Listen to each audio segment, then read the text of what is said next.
Давай поговорим об энергетической составляющей. Я помню, было и заявление вице-премьера Александра Новака накануне визита, да, то есть мы с тобой думали, что же все-таки будет озвучено, так давай подведем итоги, что было озвучено, какие были разговоры, может быть, с какими настроениями закончился этот визит именно по энергетической составляющей. Давайте я сначала испорчу настроение всем тем, кто желает от нас с Павлом услышать рассуждения о гуманитарных отношениях России и Казахстана, культурных, научных, каких угодно еще. Мы про энергетику. Поэтому заранее предупреждаю, все комментарии, касающиеся того, что там с курсами языка и еще с чем-то, вот, совершенно ни к чему. Желающих критиковать Казахстан за двустульничество и прочее, прошу начинать комментарии с примера нарушенного Казахстаном договора с Россией в топливно-энергетическом комплексе в количестве 1 штука. Или ничего не писать. Так вы не будете тратить ни свое время, ни мое. Действительно подписано больше 20 государственных документов, договоров, соглашений. Упор, на мой взгляд, не столько на энергетику, сколько на логистику. Из того, что напрямую у нас касается, межправительственное соглашение об организации взаимодействия в области развития железнодорожного транспорта и инфраструктуры автодорог, а также автомобильных и железнодорожных пунктов пропуска через государственную границу. Протокол о продлении сроков действия межправительственного соглашения в области поставок нефти и нефтепродуктов в Казахстан до 2038 года. Торговля внутри ЕАЭС, предусматривается все, что касается налоговой политики, так скажем. Соглашение о стратегическом партнерстве российской железной дороги и казахстанской железной дороги. И более конкретно соглашение о реализации проекта Славтранссервиса казахстанской железной дороги, не знаю, как прочитать, Xi'an Free Trade Port Construction and Operations Corporation. Соглашение о строительстве сухого порта, так это называется, на самом деле логистического центра здесь, в Подмосковье, для того, чтобы увеличить грузооборот восточного направления международного транспортного коридора север-юг. Вот так. Соглашение о сотрудничестве по вопросам снижения выбросов загрязняющих веществ на энергоблоках номер 3 и 4 Экибастузской ГРЭС-2. Звучит совершенно роскошно, какие-то выбросы. Подписано оно компанией «Оргрэс» российской и «Самрукэнерго». Читать как ФНБ в казахстанском варианте. Звучит хорошо. На самом деле речь идет о строительстве 2 блоков в составе Экибастузской ГРЭС-2 по 540 мегаватт каждый. То есть это даже не реконструкция, это именно строительство? Собственно говоря, да. Там возраст такой, что проще убрать и построить. Ну и из документов, собственно говоря, все.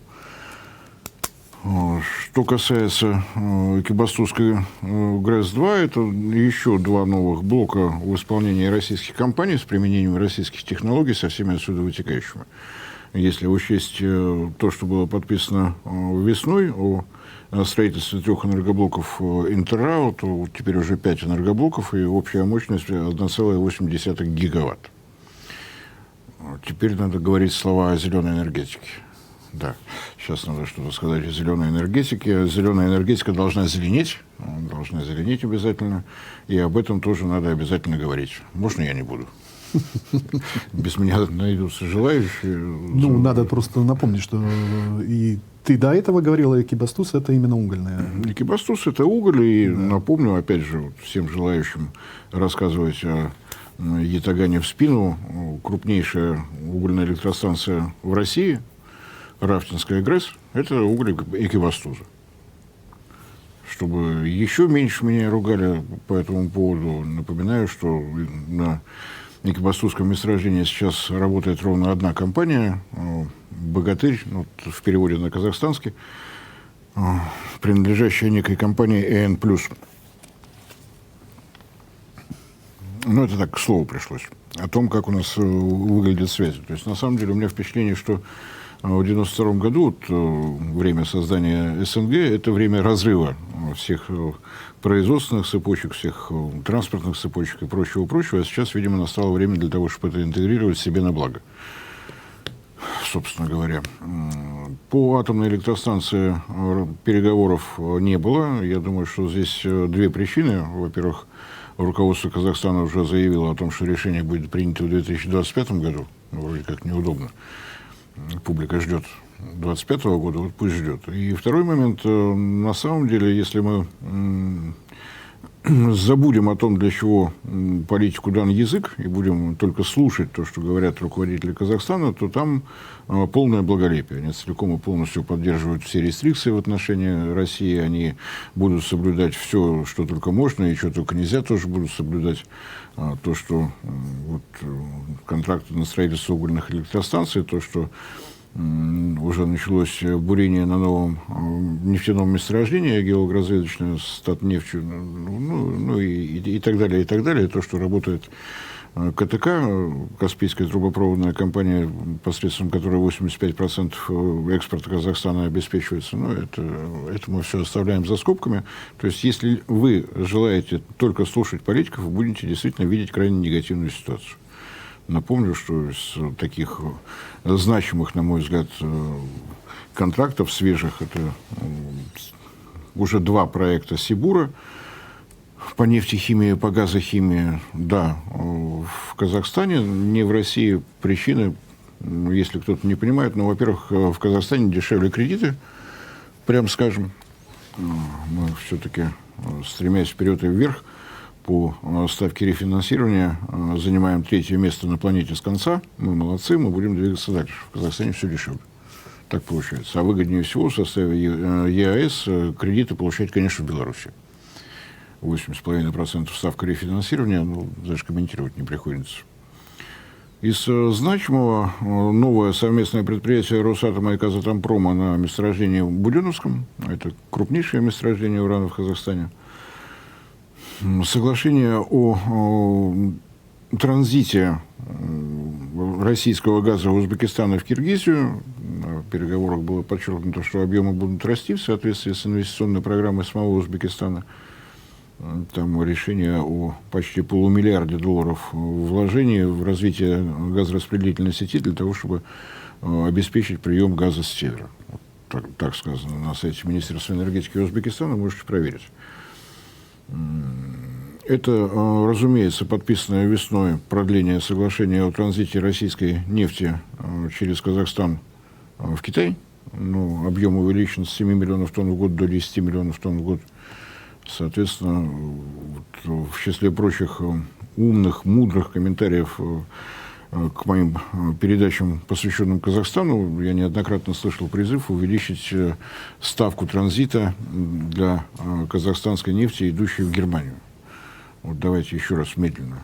В этом году ожидается, что из Казахстана на украденный у Роснефти завод в Шветте пройдет 1,2 миллионов тонн. Из России в Китай через Казахстан 10 миллионов тонн. Уважаемые умные люди, вы точно хотите, чтобы мы увеличили ставку на транзит? К слову пришлось. Это у нас... В числе тех переговоров, которые там были, неожиданно казахстанские коллеги напомнили о том, что мощность магистральных нефтепроводов, идущих в Китай, не 10 миллионов тонн, а 20 миллионов тонн. Видимо, просто для информации. Может быть, кто-то в России забыл, они на всякий случай напомнили. Обсуждался и тот проект, который впервые, по-моему, вслух огласил Александр Валентинович Новак, вице-премьер России по топливно-энергетическому комплексу, поставки газа через Казахстан в Китай. Туда же в Китай. И здесь вот некоторые совпадения есть. Это необходимо Казахстану, потому что необходимо газифицировать северо-восточные области. Если я вместо слова «Казахстан» поставлю «Россия», согласитесь, ничего не изменится. Это к тому, что мы очень разные страны. У нас вот северо-восток не газифицирован, точно так же, как в Казахстане. Там для Казахстана ситуация отягощается тем, что есть его прямое участие и обязательство перед Китаем система магистральных газопроводов Центральной Азии Китай, построена на китайские деньги, по китайским технологиям, китайскими специалистами. Общая мощность всех действующих участков этого магистрального газопровода 55 миллиардов кубометров газа в год. На тот момент, когда согласовывался проект, Узбекистан и Казахстан на двоих добились квоты в 15 миллиардов кубометров. Причем, вот опять же, я очень много слов слышу, вот будем строить новый газопровод, давайте за деньги покупателя будем строить. Ну вот ровно это было сделано с Центральной Азией и Китаем. Все построено на китайские деньги, полнейшее благолепие. Если не считать того, что с Китаем по этому кредиту можно рассчитаться только газом. Китай не принимает юани, не принимает манаты, тенге, ничего не принимает, ни евро, ни доллара, только кубометры газа. И что в результате? И у Казахстана и Узбекистана есть возможность сконцентрировать деньги, чтобы рассчитаться, но контракт не позволяет. Надо рассчитываться газом. За это время многое изменилось и в Казахстане, и в Узбекистане. Растет население нам на зависть. Вот, как хотите, но я лично по-белому завидую Узбекистану. 1 год, 1 миллион человек. Вот. Нормальный темп. Они его себе выбрали. И, собственно говоря, если брать за отчет 91 год, 19 миллионов человек населения Узбекистана, сейчас 37. К разговору о крупнейшей постсоветской республике какое-то время назад все считали, что второе место после России занимает Украина. Давно это было. Растет экономика, растет население, растет спрос, снижается объем добычи. Обязательства выполнять надо. Соответственно, тут магистральный газопровод, который в Казахстане построили, до Алма-Аты дошел. Дальше смысла продолжать нет, потому что ресурсных источников не хватает. Тот вариант, который помог Узбекистану, это в советские времена построенный магистральный газопровод Средняя Азия-Центр. Название, кстати, никто не менял. Газ Туркмении, Узбекистана и Казахстана шел в Российскую Советскую Федеративную Социалистическую Республику. С 2016 года он не используется. «Газпром» и «Туркменгаз» не сошлись в вопросах о цене, но остановили. Никого это особо не испугало, но при этом никто трубы и металлолом не сдавал. Все они на месте, их 4. Каждая из них годовую мощность имеет 20 миллиардов кубометров. Вот одну из них, напоминаю, в прошлом октябре взяли, развернули. Договор с «Узбекгазом» о поставках 2,8 миллиарда кубометров газа в год. По итогам этого года ожидается, что объем поставок будет не менее 5 миллиардов кубометров. То есть спрос растет. И, соответственно, еще один договор с Казахстаном о транзите. По-другому нельзя. Как-то вот не складывается. Договор выполняется безукоризненно, объемы идут. Узбекистан это вполне устраивает. Распределительную сеть будет строить оттуда. Для газификации северо-восточных областей магистральный газопровод Северная Азия-Центр не помогает. Он идет вдоль Каспия, а речь идет о северо-восточных областях Казахстана. Разговоры о том, что Казахстан нас в обязательном порядке в связи с этим проектом будет нагибать, заставит нас что-то там делать и так далее, я уже слышал. Особо умные, опять же, комментаторы забыли о Северном потоке-2. Казахстан, который взрывает газопровод, который обеспечивает газом его северо-восточную область, это такая замечательная фантазия. Может быть, в пятницу, но уже попозже, вечером она может приходить в голову, на трезвую голову вряд ли. Этот контракт, очевидным образом, если он состоится, выгоден Казахстану. По-другому вопрос газификации не решишь. Этот контракт, на мой взгляд, выгоден России по понятным причинам. Сейчас речь идет о том, что Казахстану для газификации понадобится 10-15 миллиардов кубометров газа в год, и о 35 миллиардах кубометров речь идет о поставках в Китай. Нам чем это выгодно? Оренбург, от которого пойдет это новое ответвление, не так далеко, прямо скажем, до Оренбурга газовые магистрали с севера пришли. Строить вторую нитку вдоль одной уже имеющейся, это не то, что строить «Силу Сибири-2» с горами, тайгой и прочими удовольствиями, со степями Монголии. Газопровод работает давно, планово-предупредительные ремонты на нем проходят регулярно, соответственно, автомобильные дороги подводящие уже есть, то есть все намного проще, намного быстрее. В том случае, если, конечно, удастся добраться до какого-то соглашения с Китаем. С одной стороны, с другой стороны, пока идут переговоры с Китаем, можно спокойно решить вопрос с газификацией Казахстана. Проигравших не предвидится. Почему это важно Казахстану? Это не только газ, но это возможность удерживать тарифы для населения и бизнеса. Система датирования со стороны государственного бюджета немножко шире, чем в России, поэтому внутри Казахстана цены на газ ниже, чем в России. Разумеется, «Газпрому» продавать себе в убыток ни малейшего желания нет. Цены, понятно, что не совсем мировые, но с Узбекистаном договорились о 170, по-моему, или 150, сейчас на скидку не помню, долларов за 1000 кубометров. Вполне достаточно. На самом деле, если, так скажем, не стремиться к стопроцентной прибыли, если сравнивать с европейскими поставками, Сибирь к Казахстану точно ближе, соответственно, и маршрут доставки немножко другой. Если по оценкам экспертов доставка российского газа на территорию Германии по Северным потокам обходилась где-то 100-110 долларов за 1000 кубометров, то если говорить о Казахстане, то здесь будет где-то 70-80. Тем не менее, прибыль «Газпрому» очевидным образом нужна.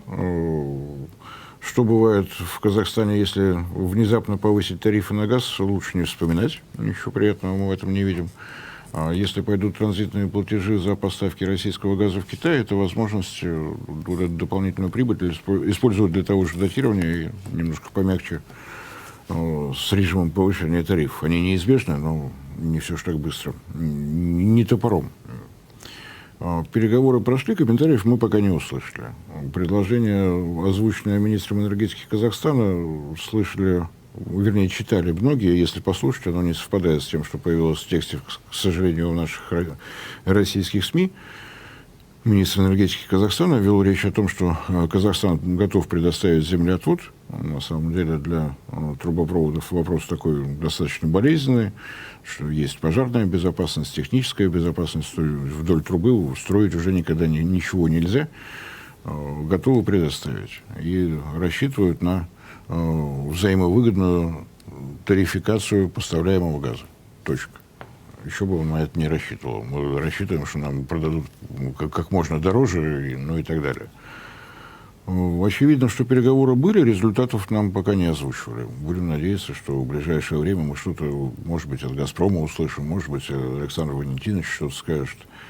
Вряд ли мы это услышим от президента. Все-таки президент России – это не тот человек, который отвечает за стоимость, сроки и прочее, прочее. Другой все-таки уровень вопроса. Что еще мы услышали? Еще мы услышали о том, что был момент, когда Россия предлагала Казахстану выкупить доли Роснефти в нефтеперерабатывающем заводе в Шведте. Нефть поставляете, ну, забирайте. Удастся ли такую операцию провернуть или нет, сказать сложно, потому что пока Германия в соответствии с европейскими традициями завод просто украла и украла. И так хорошо. Со всеми долями. Да. И Роснефти, и всех остальных. Не надо ничего объяснять. Государственное регулирование, соответствующий орган там имеется. Сделано это было, напомню, совершенно добровольным, вот, за что люблю, уважаю господина Шольца, он молодец. Когда речь шла о введении эмбарго на поставки российской нефти в конце 2022 года, это состоялось, речь шла о морских поставках. То есть поставку по трубопроводам, собственно говоря, да, конечно, желание было, но Венгрия объяснила, что этого делать нельзя. Система магистральных нефтепроводов «Дружба», две ветки, северная и южная. Южная через территорию России в Белоруссию, дальше Украина, и дальше пошел европейский маршрут, Словакия, Чехия, Венгрия. Дальше предусматривалась Болгария, но Болгария – это специальное государство, которое от любых контрактов с Россией отказывается. Пока остановились в Венгрии. Ведутся переговоры о строительстве магистрального нефтепровода между Венгрией и Сербией. Здесь Брюссель не возражает, потому что Венгрия показала, где начало маршрута, там есть нефтяное месторождение, почти на 1 миллион тонн, ну, правда, на поздней стадии выработки. А то, что оно совпадает практически с маршрутом «Дружбы», это случайно. И Брюссель пришел к выводу, что почему бы, собственно говоря, венгерскую нефть не поставлять в Сербию. Все в порядке. Неплохой совершенно контракт. У Венгрии нефти много, чего бы не поставить. Правильно? Правильно. А северный маршрут, опять же, через территорию Белоруссии, в Польшу, оттуда в Германию. Ну, или, если отмотать генезис возникновения магистрального нефтепровода «Дружба» из территории РСФСР на территорию Белорусской ССР, затем в Польскую Народную Республику и в Германскую Демократическую Республику. И вот здесь отказ был добровольным и со стороны Польши, и со стороны Германии. Такое вот решение приняли руководители этих стран. Нефтеперерабатывающий завод «Швед» – это пригород Берлина. Это обеспечение нефтепродуктами всего столичного региона и, по-моему, 9 в общей сложности аэропортов авиационным топливом. Мощность по переработке 12 миллионов тонн нефти в год. Приходили они по магистральному нефтепроводу и приходили. Теперь не приходят. Завод работает не на полную мощность, естественно. Казахстан в прошлом году сумел поставить 1 миллион тонн, в этом году 1,2 миллиона тонн, в следующем году вроде бы, если с Транснефтью все удастся согласовать, 1,5 миллиона тонн. Там 12, здесь 1,5. Нефть исключительно казахстанская. Марка нефти называется «Кепка». Разительно отличается от российской «Юрлс», потому что в казахстанской нефти на 0,1% содержания серы меньше, что делает ее, разумеется, демократической, ну и так далее. Облегченной. Облегченной, там, ну, в общем, она в европейские ценности вписывается. Что мы еще перед началом визита было заявление, опять же, министра энергетики Казахстана о том, что Казахстан намерен увеличить объемы поставок нефти в обход России до 80% поставлять через Азербайджан и дальше через нефтепровод Баку-Тбилиси-Джейхан. Правда, он не назвал сроки. Но прозвучало, правда? И мы все напряглись. Для того, чтобы поставить казахстанскую нефть в Азербайджан мимо территории России, есть, собственно говоря, всего два варианта. Первый, очевидно, трубопровод по дну Каспийского моря, и все в порядке. Но в соответствии с соглашением в 2015 году, подписанным странами Каспийского моря, все, что может нарушить хрупкую экологию Каспийского моря, требует согласия от всех 5 сторон. Рассчитывать на то, что Иран и Россия, славящиеся своей любовью к осетру, каспийской кильке, каспийским тюленям и китам, не знаю, что, крабам и прочим. а также крабам, креветкам и прочим, не получится. Остаются поставки морем в танкерах. Каспийский парадокс мелеет в море, ничего с этим не сделаешь. Соответственно, те танкеры, которые там есть, это 8 тысяч тонн нефти, 2,5 железнодорожных состава. Много таким способом не поставишь. Кроме того, нефтеналивной порт в Актау надо расширять, нефтеналивной порт в Баку надо расширять, деньги на это откуда-то надо брать. Может быть, таким образом министр Казахстана не очень прозрачно намекнул, кому об этом думать. Напоминаю, что 3 самых крупных нефтяных месторождения в Казахстане разрабатываются на условиях соглашения о разделе продукции. Казахстану во всем объеме нефти, которую на его территории добывается, принадлежит что-то около 22%. Все остальное так называемые мейджоры, то есть транснациональная компания, Exxon, BP и так далее, и так далее. То есть вы нашу нефть умудряетесь продавать. Хотите через Азербайджан? Вкладывайтесь, пожалуйста. Нам не жалко. Нам не жалко. Азербайджану это выгодно. Из Азербайджана, напомню, 2 магистральных нефтепровода уходят в Турцию. Объемы добычи нефти немножечко снижаются, немножечко растет объем добычи. Один становится резервным. Разделение по нефтепроводам необходимо совершенно жесткое, потому что нефть, добываемая в Азербайджане, Азрилайт, низкосернистая, с низкой плотностью. Ее смешать прямо в трубе с Кебко получишь непонятно какой выход. Что-то из раздела Latvian Blend или вот что-нибудь такое будет.